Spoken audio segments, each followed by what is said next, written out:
Well, hello. I hope Friday finds you well and that you've got good plans for the weekend. You might consider yourselves fortunate that you are not taking the test today, but that gives you another couple days to prepare as long as you don't have anything huge on your COVID social calendar. So today what we're going to do is, first of all, I hope if you have any questions on test prep, make sure you send me an email and I'll do my best to try to help you out. Okay, so just kind of consider that, keep that in mind. But what we've been limiting ourselves to is motion in only one dimension, and that's kind of constraining. We want to flap our wings a little bit. We want to spread out a little bit. So let's not limit ourselves to only the X dimension or the Y dimension. Let's say we could do both at once. But in order to consider that, we need to start considering the fact that earlier we discussed the fact that the terms we've been using, such as velocity, displacement, acceleration, we're going to start talking about force, that those are vectors, and vectors incorporate both a magnitude and a direction. Okay, so this has a bigger magnitude than this, but it also has a direction. That's going to start playing a role. And one thing that's neat about a vector is that it's kind of like the commutative property in math, is that I can add vectors together to get a resultant vector, but I can also add them in any order. So you'll notice here that I have this vector, I traveled a certain distance this way, and then this vector I traveled a certain distance this way, and this vector right here. So I went green, red, orange. All these three motions have both y and x components. But let's say I reverse this. Let's say I decide to go, instead, I decide to go in a different order, and I decide to go, actually let me leave this here, and I'm going to mark a little spot right about so, indicating where I ended up. Okay, so now I'm going to take my path in a different order. I'm going to start going with this orange line here. I'm going to grab this puppy, move it there, and then I'm going to now use my green vector, plug that puppy right there, and then grab my red vector. You'll notice that I end up in exactly the same spot. I can add my vector in any order, so that's kind of a nice little handy-dandy little tool there. Now, before we embark on our journey with vectors, we need to remember our good Greek friend Pythagoras. This should be old hat to you by now. You have sung this equation since time immemorial. C squared equals a squared plus b squared, or a squared plus b squared equals c squared. You guys know this. This will help you to determine the resultant vector magnitude. And you'll see what I mean in a little bit. So basically, how far did I end up going from where I started? What we're going to do is we're going to resolve our vectors into both x and y components. And if I know the base of this triangle and the height of this triangle, I can figure out this hypotenuse. And that hypotenuse we're going to call the resultant.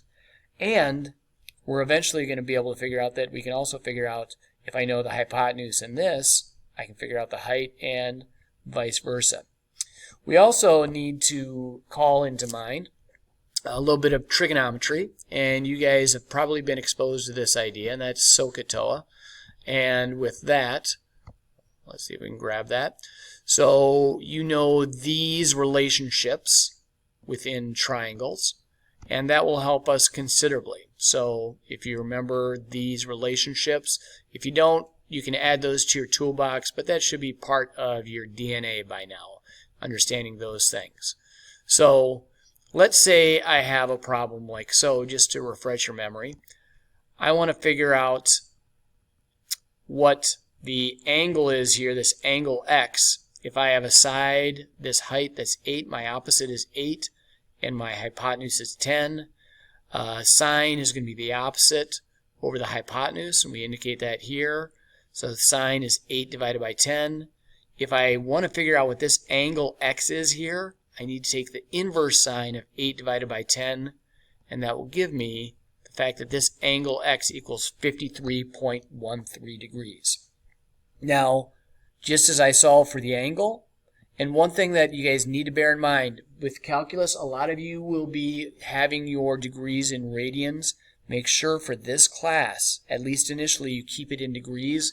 We will shift to radians later on, but right now keep your calculator in degrees. If I want to go the other way, let's say that I knew the angle was 53 and I knew this hypotenuse was 10. Now I'd set up my relationship like this. My sine of my angle equals x divided by 10. All I'm doing is setting up this relationship here. And that's rather easy to do. That means that 10 times the sine of my angle is going to equal, so 10 times the sine of 53, you're going to find out that that will equal, let me just type that down, x will equal 8. Okay? So, just hopefully that's old hat by now. So how do we combine these to work on these types of problems?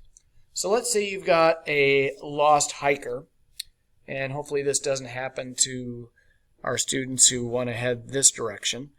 You've got a lost hiker and they walk 30 kilometers at 45 degrees east of north, and then they walk due east for 20 kilometers. How far away from their initial position is he or she? So let's kind of go down this path here. So they first walked, we'll review this, 30 kilometers, 45 degrees east of north. So I'm going to write in here. I'm going to grab my stylus. And so this right here is going to be 30 kilometers.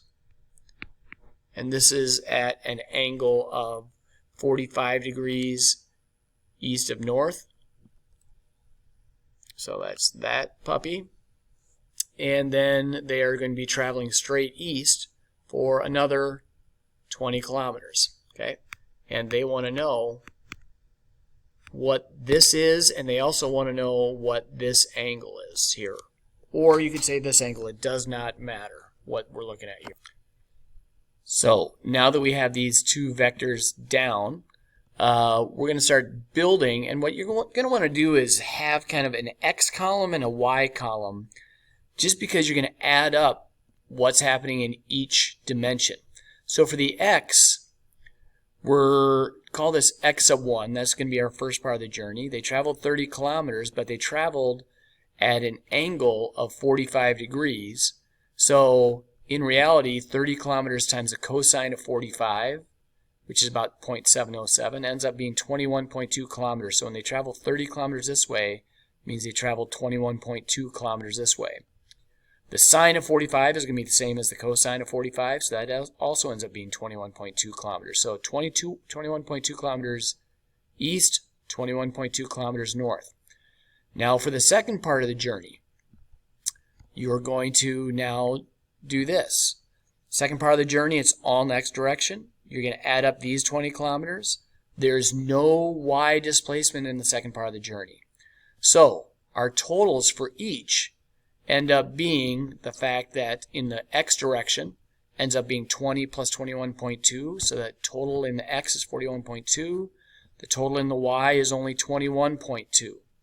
So what you're now going to do is you're going to rebuild your triangle using these components. You're going to take your total x component of 41.2 kilometers. You're going to take your total 21.2 kilometers north, and then you're going to find the resultant hypotenuse out of those.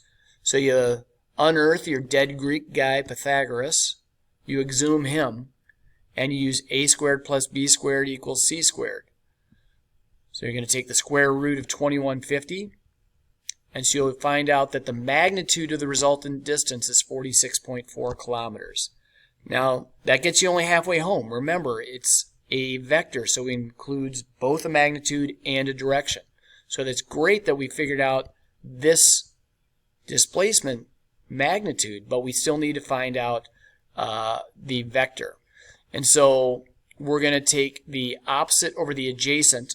So 21.2 divided by 41.2. We could have taken sine, we could have taken cosine since we have this hypotenuse, but these were our starting 2 points, so 21.2 and 41.2. So we're going to take the inverse tangent of that to get our angle measure. Make sure your calculator's in degrees. And so we end up being 27.2 degrees north of east when I do this, crunch that number. Now, the way I depicted it here, this was 27.2. I could just as easily say that it's going to be 62.8 degrees east of north, because these two would add up to be 90. I could have taken the other direction and ended up just in the same point. But 27.2 degrees north of east would be my final result there. So this is just one example problem. We're just kind of slowly getting our feet wet with this idea. I'd ask that you read your pages 14 through 16, 56 through 61 in your textbook, and then just try these 5 problems. The answers should be available in Slader if you want to check those. Take a photo of that and email it to me via Google Classroom, and we will see you on Monday for the test. Hope you guys have a good weekend.